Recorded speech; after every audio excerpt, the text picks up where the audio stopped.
Triple আর stories Bangla গল্প।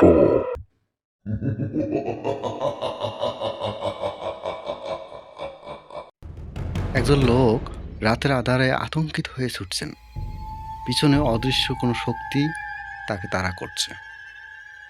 লোকটি বলল, আমাকে ছেড়ে দাও, আমি কিছু করিনি, আমাকে ছেড়ে দাও, আমি কিছু করিনি, বাঁচাও।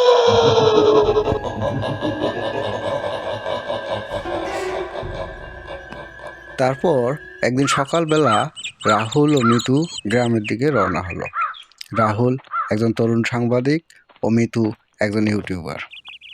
তারপর মিতু বলল, আচ্ছা রাহুল, এই গ্রামে এমন কি আছে যার কারণে লোক মাঝে মাঝে নিখোঁজ হয়, উধাও হয়, হারিয়ে যায়? তারপর যেতে যেতে রাহুল মিতুকে বলল, শুনেছি এখানে নাকি একটা বট গাছ আছে যার তলায় গেলে কেউ আর ফিরে আসে না। এই সব ঘটনার সত্যতা যাচাই তো আমরা করব। বাজারে এসে রাহুল ও মিতু অনেককেই জিজ্ঞেস করলো, কিন্তু কেউ কিছু বলছে না। সবাই বলল, তোমরা ফিরে যাও। শফিক মাতব্বর যেতে যেতে বলতে লাগলো, তোমরা বাইরে থেকে এসে এখানে শান্তি নষ্ট করো না। এখানে যা আছে থাকুক, তোমরা ফিরে যাও। তোমরা যেখান থেকে এসেছো তোমরা চলে যাও। রাহুল এবং মিতু গোপনে হাশেম চাচার কাছে যায়। তিনি আতঙ্কিত হয়ে বটগাছের ইতিহাসের কথা বলেন। তিনি বলেন, আজ থেকে তা প্রায় 50 বছর হবে। কুসুম নামে একটা মেয়ে ছিল। মেয়েটাকে সবাই ডাইনি ভেবে সেদিন হত্যা করেছিল। তারপর থেকে গ্রামে এরকম দুর্ঘটনাগুলো ঘটেই যাচ্ছে। এই অভিশাপ তখন থেকেই শুরু হয়েছিল, আজ থেকে প্রায় 50 বছর আগে। তারপর রাহুল ও মিতু হাশেম চাচাকে নিয়ে গ্রামের শেষ দিকে সেই বটগাছটার দিকে রওনা হয়। হাশেম চাচা বলল, এদিকটায় রাতের বেলা কেউ আসতে তেমন সাহস করে না। তারপর তারা তিনজন হাঁটতে হাঁটতে বটগাছটার নিচে এসে হাজির হয়। চারিদিকটা কেমন থমথমে, কেমন ভয়ঙ্কর। হাশেম চাচা বলল, যদি কুসুমকে মুক্তি দিতে হয় তাহলে তার কবরের সত্যতা সম্পর্কে জানতে হবে। তার কবর খুঁড়ে আমাদেরকে দেখতে হবে। রাহুল, আমার কিন্তু খুব ভয় লাগতেছে, চলো এখান থেকে চলে যাই। চারিদিকটা খুব অন্ধকার, কেমন জানি ভয়ঙ্কর লাগতেছে। আমরা যখন এসে পড়েছি তখন সত্যতাটা জেনেই যাব, আজ যা হয় হবে।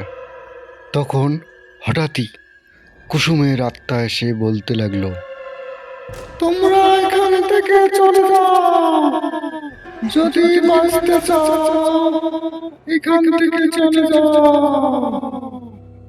আমাকে যারা অন্যায়ভাবে মেরে ফেলেছে আমি সেই মাতব্বরদের হত্যা করেছি, তাদের আত্মা এখানে ঘুরতেছে, তারা তোমাদেরকে মেরে ফেলবে। তোমরা চলে যাও। আর তোমরা যদি আমাকে মুক্ত করতে চাও তাহলে আমার কবরে একটা আয়না আছে, যে আয়নার সামনে আমাকে হত্যা করে মাতব্বর মেরে ফেলেছে। সেই আয়নাটি যদি তোমরা ভেঙে ফেলতে পারো তাহলে আমি মুক্ত হয়ে যাব, আর ওই মাতব্বররা আমাকে আর সাজা দিতে পারবে না। তোমরা যদি আমাকে মুক্ত করতে চাও তাহলে ওই আয়নাটি ভেঙে ফেলো। এখন আমাদের কুসুমের কবরটা খুঁড়ে আয়নাটা বের করতে হবে, ওকে মুক্তি দিতে হবে। না হলে আরো বিপদ দিনে দিনে বাড়বে। রাহুল, আমার কিন্তু খুব ভয় লাগছে। আমরা কি পারবো ওকে মুক্ত দিতে? তুমি কি বলো রাহুল? তুমি চুপ করে আছো কেন? আমরা এসেছিলাম সত্য উদ্ঘাটন করার জন্য। আজকে আমরা যখন সব কিছু জানতে পেরেছি, তখন এই গ্রামকে অভিশাপ থেকে মুক্তি দেব। তোমরা কি বলো? তারপর রাহুল, মিতু, হাশেম চাচা কবর খোঁড়ার জন্য কোদাল খন্তি নিতে গ্রামের দিকে রওনা হন। তারা মনে মনে চিন্তা করে, আজকের রহস্য উদ্ঘাটন আমাদের করতেই হবে। তারা কোদাল খন্তি নিয়ে কুসুমের কবরের দিকে রওনা হলো। রাহুল বলল, আজকে যেভাবে হোক আমরা গ্রামবাসীকে এই অভিশাপ থেকে মুক্ত করব।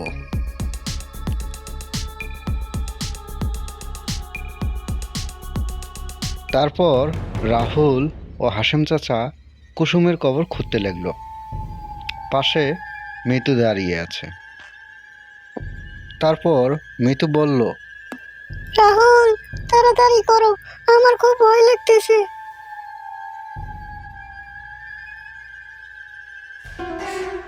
রাহুল ও হাশেম চাচা কুসুমের কবরটি খুঁড়ে কাঙ্ক্ষিত সে আয়নাটি খুঁজে পেল।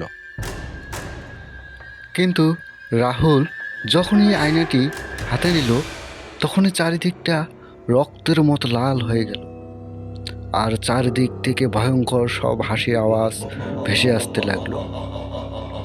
আকাশের মধ্যে বিজলি চমকাতে লাগলো, প্রচণ্ডভাবে শব্দ হতে লাগলো।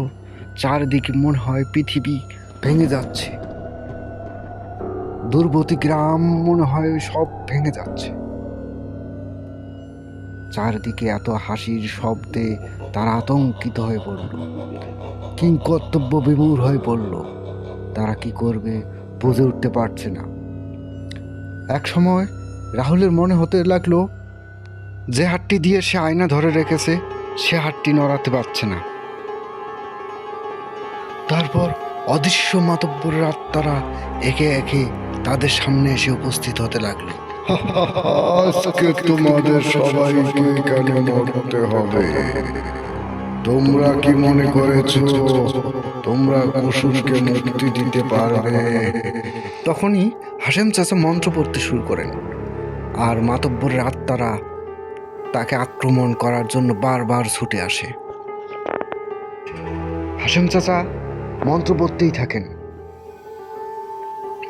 আত্মারা রাগান্বিত হয়ে যায়, কেউ পালিয়ে যায়, আর একটা আত্মা বারবার হাশেম চাচাকে আক্রমণ করার জন্য ক্ষিপ্ত হয়ে ওঠে। আত্মাগুলো দুর্বল হয়ে গেলে রাহুল সুযোগ বুঝে আয়নাটি ভেঙে ফেলে। তখন আত্মাটি খুবই জোরে চিৎকার করতে লাগলো। চিৎকার করতে করতে আকাশ বাতাস ভারী করে দিল, এবং কিছুক্ষণ পর আত্মাটি অদৃশ্য হয়ে গেল।